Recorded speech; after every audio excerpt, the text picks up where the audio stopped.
In this video, learn how to export your Canvas course and how to upload to Google Drive. As we continue to grow in digital learning, there will be upgrades to templates and changes in processes. So it's a good idea to have a copy of your course and your content to reference for future use.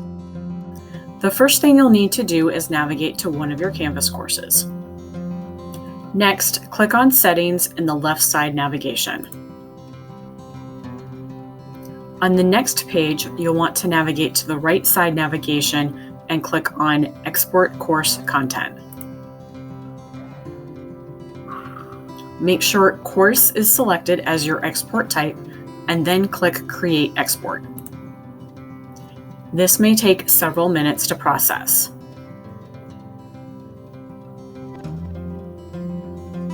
Next, click on the link for the new export so that the export will download.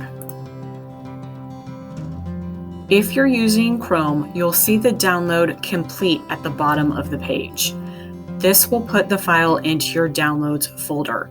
However, if you would like to put it somewhere else, such as your H drive or your desktop, we'll need to save it to that location. To do this, we'll right-click on the download and click on Show in Folder. You'll see the file highlighted.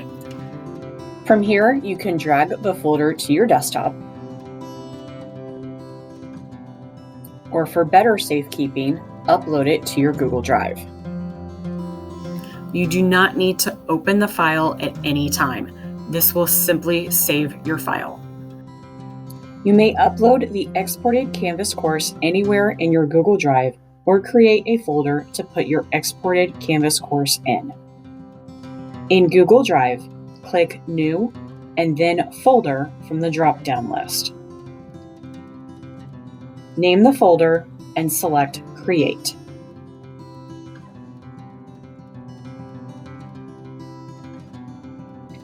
Now, let's upload your Canvas course. If you want the course in a folder, navigate to the folder and open it. Then select New and File Upload from the drop-down menu.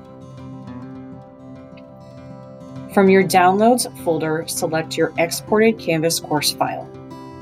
When the green check mark appears, the file has finished uploading. You have now saved your exported Canvas course. If you have any questions, please contact your school's ITR team.